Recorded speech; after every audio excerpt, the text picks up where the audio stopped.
आज एक प्रश्न पे चर्चा चल रही थी जो मेरा मानना है कि बहुत सारे लोगों के काम का है। और वो प्रश्न है, लॉ ऑफ अट्रैक्शन कोई चीज है क्या, और यदि है तो वो काम कैसे करती है। रहस्यवाद के जो भी थोड़े बहुत साधना आप लोगों ने सुनी हो या समझते हो, तो रहस्यवाद के प्रमुख सूत्रों में से एक है कि यूनिवर्स में प्रकृति और पुरुष की एक एक संरचना है जिसके तहत प्रकृति और पुरुष का संवाद है, जिससे ये पूरा यूनिवर्स खड़ा हुआ है। इसमें पुरुष जीव है, व्यक्ति है, मतलब आपका आत्म तत्व जो आप में विद्यमान है वो पुरुष है। और पुरुष के हिसाब से प्रकृति पुरुष की इच्छाओं के हिसाब से अपना नृत्य करती है। तो बाकी सब कुछ जो है वो प्रकृति है, आपका मूल तत्व पुरुष है। ये सांख्य की एक रहस्यवादी व्याख्या है। अब इस बात को थोड़ा सा और गहरे में समझने की कोशिश करते हैं कि प्रकृति पुरुष की इच्छाओं के हिसाब से जिस नृत्य को करती है उसे जीवन का नृत्य कहते हैं। यहाँ एक बात ध्यान रखने लायक है कि यहाँ जब मैं प्रकृति और पुरुष बोल रहा हूं तो सिर्फ ये पुरुषों के लिए नहीं है। पुरुष वो आत्म तत्व है जो किसी भी स्त्री, किसी भी पुरुष, किसी भी अन्य योनि के व्यक्ति में जीवित है। इसमें स्त्री, पुरुष, नर, किन्नर, गंधर्व, पिशाच सब आ जाते हैं। तो आप ये सब पे काम करता है, पर सब पे काम करता है उसमें सबसे ज्यादा मनुष्य पे आसानी से काम कर पाता है, क्योंकि मनुष्य के अंदर दूसरी, इस योनि में दूसरी बंदिशें बहुत कम हैं, इसलिए उस पे बहुत ज्यादा आसानी से काम कर पाता है। तो इसमें ये नहीं माने कि पुरुष है इसका मतलब स्त्रियां नहीं है, स्त्रियों के लिए भी ये सूत्र ऐसे कैसे ही काम करते हैं। अब जीवन के नृत्य में जैसे ही आप उतरते हैं तो इच्छा मूल तत्व है, और वो इच्छा है पुरुष, मतलब वो इच्छा है आप। तो प्रकृति आपके हिसाब से नृत्य करना चाहती है। इस संसार का धर्म है, इस संसार का नियम है, वो नियम है जिससे इस पूरे विश्व की धारणा हुई है। तो एक बात तो ये ध्यान रखें कि लॉ ऑफ अट्रैक्शन काम करता है पुरुष की इच्छाओं के हिसाब से। आपकी इच्छाओं के हिसाब से आपका जीवन निर्माण किया जा सकता है, उसका पूरा एक वैज्ञानिक आधार रहस्यवाद में मौजूद है। अब बात आती है, इसका मतलब लॉ ऑफ अट्रैक्शन काम करता है, पर अब बात आती है कि लॉ ऑफ अट्रैक्शन को यदि काम करता है तो काम हमारे हिसाब से कैसे करवाना है। एक इसमें मूल बात आती है चित्त शुद्धि। आपको अपने मन को शुद्ध करना पड़ेगा। शुद्ध करना पड़ेगा मतलब ये कि जो भी आप मांगना चाहते हैं प्रकृति से, उस चीज को आपको प्रकृति को सीधे सीधे साफ साफ कम्युनिकेट करना पड़ेगा, प्योर क्लैरिटी के साथ। यदि क्लैरिटी का अभाव हुआ तो आपके जीवन में कंफ्यूजन्स और समस्याएं पैदा होती हैं, अन्यथा नहीं होती है। तो आज हम एक पहले तो इस सूत्र को समझेंगे कि इस पे काम कैसे करना है, और दूसरा हम ये कोशिश करेंगे कि इसको प्रैक्टिस कितने दिन करना है कि आपको रिजल्ट्स दिखने लगे। तो दूसरी चीज ये आप समझिए कि आपको क्लैरिटी के अभाव में ही समस्या आएंगी। क्लैरिटी है यदि तो कोई समस्या नहीं आने वाली। अब आपको अपने मन में जो चाहिए, जो भी इच्छा आप प्रकृति से करते हैं, जो भी पुरुष प्रकृति से इच्छा करता है, पुरुष को वो प्रकृति को क्लियरली कम्युनिकेट करना है। यहां तक हम आ गए। अब करना कैसे है? तो करने का माध्यम ये है कि जब प्रकृति सुनना चाहती है तब पुरुष बोले। जिस भाषा में प्रकृति सुनना चाहती है उस भाषा में पुरुष बोले। जिस ढंग से प्रकृति समझती है उस ढंग से पुरुष समझाए। तो प्रकृति का मूल स्वभाव है विजुअलाइजेशन की वैल्यूज में समझना, पिक्चर्स में समझती, इमेजेस में समझती, आपके सबकॉन्शियस में समझती है। प्रकृति आपकी शाब्दिक भाषाओं में बहुत ज्यादा समझती नहीं है। प्रकृति दो चीजों में समझती है, एक वाइब्रेशंस में और दूसरी इमेजेस। प्रकृति जब वाइब्रेशंस में समझती है और इमेजेस में समझती है तो इसका मतलब क्या? जब प्रकृति आपसे सिंक होके आपके साथ वाइब्रेट करती है तब आपको प्रकृति को वो विजुअलाइजेशन, वो इमेजेस देनी है, वो पिक्चर्स दिखानी है जो आप उससे करवाना चाहते हैं। तो प्रकृति आपसे कब उस सेम रिदम में वाइब्रेट करती है ये आपको समझना बहुत जरूरी। उसका समय ही ब्रह्म मुहूर्त बोला जाता है। ब्रह्म मुहूर्त में भी अमृत काल जो है वो सर्वोत्तम समय है, क्योंकि तब प्रकृति और पुरुष ब्रह्मांड के उस नृत्य में साथ में काम करते हैं। जिस पे प्रकृति पुरुष के इशारे पे नाचने को तैयार हो जाती। तो आपको ये समझना पड़ेगा कि आपके लिए सर्वोत्तम समय है 3:20 3:30 के आसपास उठे, साधना में लगे, और 1.5 घंटे की साधना है तो करीब 5 बज जाती है। 3:30 से 5:30 का समय मान लें, 3:20 से मान लेंगे तो 10 मिनट और पहले 4:50 के आसपास का समय। ये एग्जैक्ट टाइम है क्या? हाँ, ये ऑलमोस्ट एग्जैक्ट टाइम है। जो शुरुआती टाइम है वो 3:20 से शुरू होकर 3:40 तक ट्रेवल करता है, फिर वापस 3:20 तक आता है, फिर 3:40 तक जाता है, पर ये इसके बीच का ही टाइम होता है। यहाँ पे प्रकृति के साथ में पुरुष का संवाद सबकॉन्शियस लेवल पे बहुत तगड़ा होता है। तो यहाँ आपको ये करना है कि जो भी आप चाहते हैं, जो भी आप विजुअलाइज करना चाहते हैं, आप किस कलर की गाड़ी लेना चाहते हैं, कौन सी ब्रांड की लेना चाहते हैं, कितना विजुअलाइज कर सकते हैं उसको उतना डिटेल में विजुअलाइज करिए और प्रकृति को ये समझाइए कि ये अपने पास है। होगा की लैंग्वेज भी नहीं, प्रकृति तो मान लेती है कि आपने कल्पना करी। इसीलिए बोलते हैं कि सिद्धों का संकल्प ही प्रकृति के लिए आदेश हो जाता है। तो आप सिर्फ उस बात पे काम करें कि आपको जो जो जो जो चाहिए वो क्लियरली मांग लें कि कैसा गाड़ी, कैसा बंगला, कैसा करियर, कैसी लाइफ आप चाहते हैं, और उससे समाज, विश्व और विश्व मंगल के लिए आप, सर्वे भवन्तु सुखिनः के लिए आप क्या क्या करेंगे। प्रकृति को अगर आपने ये समझा दिया कि वो आपके पास क्यों होना चाहिए, तो प्रकृति आपके पास सारी चीजें अपने आप अरेंज करती चली जाएगी। क्या आपको उसके लिए बेहद श्रम करने की जरूरत नहीं है। आपको कमर तोड़ कर मेहनत करने की जरूरत नहीं पड़ती, बट हाँ, प्रकृति जिस रिदम में नाच नचाए उस चीज को करने के लिए सारा दिन ब्रह्म मुहूर्त के बाद उसमें आपको करना चाहिए। तो आपको 8-10 घंटे 12 घंटे का कुछ जो भी काम आता है आपके सामने, जितनी ऊर्जा है, घंटों से प्रकृति काम नहीं करती, प्रकृति काम करती है ऊर्जा से। तो जितनी ऊर्जा प्रकृति आप में डाले उतनी को आप पूरा यूज करें और उस दिशा में यूज करें। धीरे धीरे धीरे धीरे आपकी सारी इच्छाएं प्रकृति स्वयं पूरी करेगी। यहाँ नारायण की इच्छाएं स्वयं लक्ष्मी पूरी करती है, यहाँ शिव की ऊर्जाएं स्वयं शक्ति पूरी करती है। तो आपको ये मानना पड़ेगा कि आपका शिव तत्व जो है वो इस ब्रह्म मुहूर्त के अमृत वेला में, अमृत काल में सबसे ज्यादा काम करता है। उस समय प्रकृति को बता दें, प्रकृति उतनी ऊर्जा, उतनी समझ, उतनी व्यवस्थाएं, उतने लोग, उतने पैसा, सब कुछ आपके पास अरेंज कर देगी उन चीजों को पूरा करने। रूल नंबर 1, एक तरीका ये हुआ लॉ ऑफ अट्रैक्शन को सही एकदम प्रैक्टिकल एस्पेक्ट्स पे काम करने का। और मैं शर्तिया बताऊं, आप 1 महीना काम करके देखें, आपकी लाइफ में बहुत सारे चेंजेस आते हुए दिखेंगे। आपको 1 महीने में ही आ जाते हैं। 31 मिनट का एक ध्यान है, उसको मैंने एक वीडियो बनाया हुआ है, आप उसको देखें। उसमें पहले ग्रेटिट्यूड है, फिर उसके बाद में आपको प्रकृति के साथ में कम्युनिकेट करना है कि आपको क्या चाहिए, और एक ध्यान है, वो उससे शिव तत्व जागेगा और उस ध्यान को करने के साथ में आप प्रकृति से वो कम्युनिकेशन करें। आपको उस वीडियो की लिंक भी यहाँ दे देंगे, उसमें आप उस ध्यान को प्रैक्टिस करें। 21 दिन से लेकर 90 दिन में आपको रिजल्ट्स आने लगते हैं। 31 मिनट्स का कुल टोटल मेडिटेशन है, वो 31 मिनट्स में कंप्लीट हो जाएगा। आप आराम से रिलैक्स होकर फिर अपनी दिनचर्या में लग सकते हैं। ये बात हुई कम्युनिकेट विद क्लैरिटी की। आपको यूनिवर्स के साथ में वो क्लियरली कम्युनिकेट करना है जो आप चाहते हैं।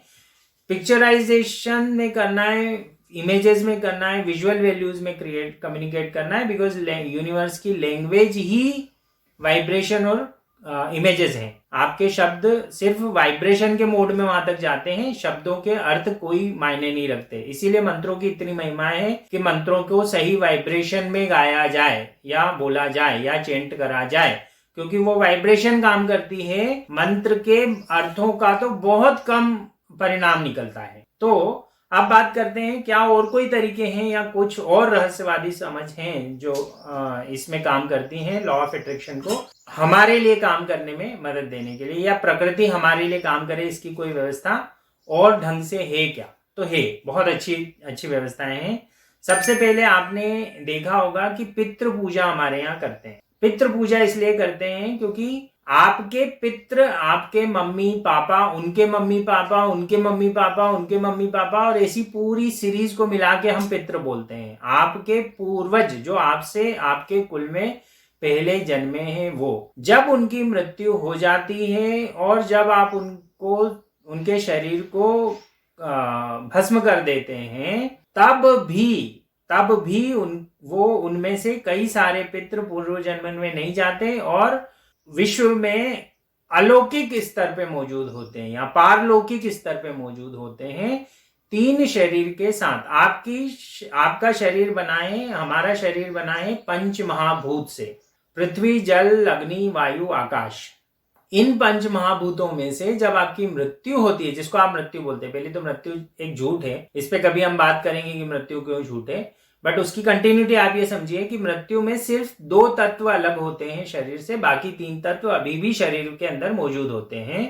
वो 2 तत्व होते हैं जल और पृथ्वी। जब आप किसी को भस्म करते हैं, किसी की चिता में अग्नि देते हैं और वो चिता उस शरीर को पूरा भस्म कर देती है जो आपने देखा, तो आप देख पाते हैं केवल इन 2 तत्वों के जोड़ को, पृथ्वी और जल के, वो भस्म हो जाते हैं, इसलिए अब वो शरीर आपको दिखता नहीं है, पर वो शरीर एस्ट्रल बॉडी या सूक्ष्म शरीर ट्रेवल कर जाता है और वो वहां मौजूद होता है। इसीलिए आपके यहाँ पे, हमारे यहाँ पे 13 दिन 14 दिन के विधान चलते हैं जिसमें हम इतनी बड़ी प्रोसेस करते हैं पिंडदान तक की। वो इसलिए करते हैं क्योंकि वो जो आपको गरुड़ पुराण सुनाया जाता है वो किसी व्यक्ति को नहीं, प्रेत को सुनाया जाता है वो गरुड़ पुराण, क्योंकि वो प्रेत सुन रहा है ये माना जाता है। वो प्रेत 3 शरीर में विद्यमान, 3 तत्वों के साथ अभी भी सशरीर मौजूद है वहां। और वो 3 तत्व कौन से होते हैं? आकाश, अग्नि और वायु। इन तीनों तत्वों को मिला के एक सूक्ष्म शरीर बनता है जिसके साथ वो प्रेत ट्रेवल कर रहा होता है। इसी प्रेत को, इसी जीवात्मा को, अब जीवात्मा वर्ड गलत है, जीव और आत्मा दोनों मिलाए तो तब तो सही बनता है कि इसी जीवात्मा को हम हमारे पूर्वजों की जीवात्मा को जो है वो पितृ बोल, और वो पितृ आपके पेरेंट्स हैं, आपकी खुशी चाहते हैं, आपको सफल होते हुए देखना चाहते हैं, आपके जीवन में वो हर खुशी लाना चाहते हैं जो आप अपने बच्चों के जीवन में लाना चाहते हैं। तो वो चाहते हैं कि आपकी इच्छाएं पूरी हों। तो जब आप कम्युनिकेट करें तो आप पितरों से भी कम्युनिकेट करके ये इच्छाएं पूरी करवा सकते हैं, और पितृ करने की पूरी कोशिश अपनी तरफ से करते हैं। पर पितृ योनि एक प्रेत योनि है तो उसमें क्षमताएं बहुत ज्यादा होती हैं, ऐसा मैं नहीं बोलता, पर हाँ वो अगर रूठ जाए तो उनका रूठना बहुत मायने रखता है। इसलिए आप उनके माध्यम से भी पितरों को संतुष्ट रखें। जितना आप पितृ पक्ष में और हर 14 अमावस पे पूजा कर सकते हैं वो करें, क्योंकि पितरों की संतुष्टि बहुत जरूरी है एक व्यक्ति के जीवन में। दूसरे लेवल पे आता है कुल देवता या कुल देवी का माध्यम। अब कुल देवता, कुल देवी, आपके कुल में एक देवता कहीं कुछ 100 कुछ 1000 साल पहले आपके किसी पूर्वज ने तय करा कि हम इनको कुल देवता मानेंगे, और तब से वो परंपरा चली आ रही है। और वो परंपरा सिर्फ आपकी नहीं है, आपके कुल में जन्मे सैकड़ों और हजारों लोगों ने उस परंपरा का वाहन किया है। तो जैसे आप एक व्यक्ति से दूसरा व्यक्ति जब बात करता है तो ऊर्जा का आदान प्रदान होता है, वैसे ही एक ऊर्जा जब दूसरी ऊर्जा से बात करती है तो आदान प्रदान होता है। तो जब एक, मान लीजिए आपका एक कुलगुरु का, कुल देवता का मंदिर है या कुल देवी का मंदिर है, अब वहां पे हजारों सालों तक जाके आपके पूर्वजों ने माथा टेका है, पूजा करी है, अपनी ऊर्जा उसमें उस प्रतिमा में डाली है, तो वो प्रतिमा इतनी जागृत हो चुकी होती है, वो कुल देवता इतने जागृत हो चुके होते हैं कि वो उस कुल की रक्षा करना, उस कुल का संवर्धन करना, उस कुल को बढ़ाना, वो उनकी व्यक्तिगत जिम्मेदारी देव तत्व में उसमें मौजूद होती। तो आप कुल देवता और कुल देवी को हमेशा संतुष्ट रखें और उनके माध्यम से आप यूनिवर्स को कॉल कर सकते हैं अपनी इच्छाएं पूरी करने के लिए। एक और माध्यम है और वो है आपके कुल गुरु। कुल गुरु आपकी चेतना के पूरे कुल की चेतना को ऊपर ले जाने वाले व्यक्ति का नाम होता है कुल गुरु।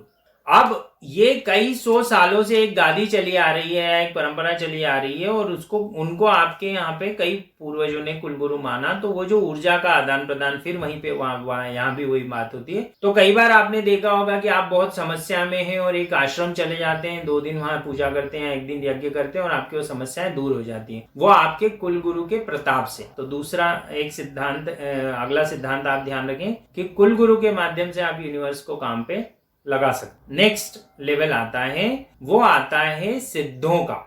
आप अगर आध्यात्मिक जीव रहे हैं पिछले जन्मों में और मान लीजिए आपने संन्यास लिया है पिछले किसी जन्म में या इसके इमीडिएट जन्मों में और आपकी मृत्यु हो गई है, तो अब आप एक सिद्धों के प्रभाव क्षेत्र में आ गए हैं और वो सिद्ध आपके माध्यम से बहुत सारा काम करना चाहते हैं। तो जब भी आप जो भी अचीव करना चाहते हैं, जो भी पाना चाहते हैं, उसमें उन सिद्धों का बहुत इंटरेस्ट होता है। इस मामले में बहुत अच्छी चौपाई रामचरितमानस में मिलती है कि सुर नर मुनि जगत की रीति, स्वार्थ लाभ करें सब प्रीति। देवता भी अपने काम आपके माध्यम से करवाना चाहते हैं, वैसे ही मुनि भी आपके काम अपने माध्यम से करवाना चाहते हैं, जैसे ही देवता और आम आदमी नर अपने काम करवाना चाहता है आपके माध्यम से। तो वो जो मुनि है, वो जो सिद्ध हैं, उनके माध्यम से भी आप अपनी बात को यूनिवर्स तक कम्युनिकेट कर सकते हैं। बहुत बहुत क्लियर कट हाईवे और बहुत क्लियर कट चैनल है वो। नेक्स्ट आता है, आप लास्ट समझिए इसको, इष्ट देव सिद्ध कर सकते हैं। अगर आपने कोई एक इष्ट देव सिद्ध कर लिया और आप उस मंदिर में रेगुलर जाते हैं, रेगुलर पूजा पाठ करते हैं और रेगुलर अपनी भावनाओं से, अब यहाँ इष्ट देव के मामले में देखिए, पितृ के मामले में पितरों की भी भावनाएं आपसे जुड़ी हैं, गुरुओं के मामले में, देवताओं के मामले में, सबके मामले में उनकी खुद की आपसे भावनाएं बहुत जुड़ी हुई हैं।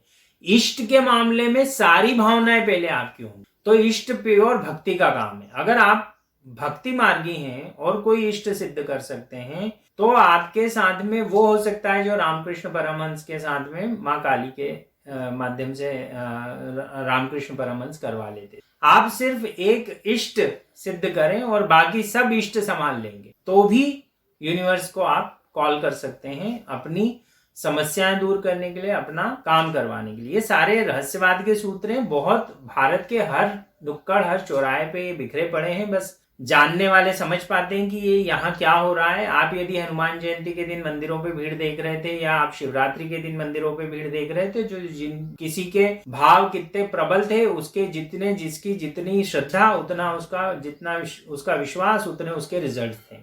तो ये भारत की सनातन परंपरा के कुछ रहस्यवादी सूत्र मैंने आप लोगों के साथ में शेयर करे, क्योंकि लॉ ऑफ अट्रैक्शन जिस फॉर्मेट पे पूरे यूट्यूब पे और पूरे इंटरनेट पे मुझे देखने को मिलता है, वो बड़ा हास्यास्पद है और वो बड़ा वेस्टर्नाइज्ड है। आपके यहाँ तो पूरा साइंस डेवलप कर रखा है लॉ ऑफ अट्रैक्शन को यूज करने के लिए, या आप लॉ ऑफ अट्रैक्शन से ज्यादा बियॉन्ड ये कैसे हो जाती है चीज कि हम पूरे यूनिवर्स को काम पे लगा सकते हैं इन माध्यमों से। आप कुलगुरु के माध्यम से जाइए, आप इष्ट के माध्यम से जाइए, आप सिद्ध के माध्यम से जाइए, आप पितरों के माध्यम से जाइए, और आपको कोई माध्यम यूज नहीं करना है। तो पहला जो स्टेप मैंने बताया कि आप अपनी कल्पनाओं का पावर यूज करें और यूनिवर्स से सीधे रिदम में आने की संभावनाएं वहां भी मौजूद हैं। तो ये सब करके आप लॉ ऑफ अट्रैक्शन को अपने लिए काम करवा सकते हैं, पूरे यूनिवर्स को आप अपने लिए काम करवा सकते हैं। बस एक बात ध्यान रखिएगा, लॉ ऑफ अट्रैक्शन या यूनिवर्स की लैंग्वेज में कुछ भी नेगेटिव नहीं होता है। अगर आप किसी के लिए बुरा सोचेंगे तो वो पहले बुरा सारा आपके पास आएगा, फिर आपके माध्यम से वो बढ़ सकता है दूसरों तक। इसलिए कुछ भी बुरा मत मांगिएगा। इमेजेस में नेगेटिव इमेजेस यदि आपने मैसेज में डाल दी कि किसी की हत्या हो रही है, किसी के यहाँ घर में डकैती हो रही है, किसी के घर में आग लग रही है, तो हो सकता है उसके घर में आग लगे, पर उसके पहले पक्का आपके घर में आग लग जाएगी। ये यूनिवर्स का एक सिद्धांत है, क्योंकि आपने क्या दिया है इमेज, उस इमेज को मैग्नीफाई करके आपकी लाइफ में डालेगा।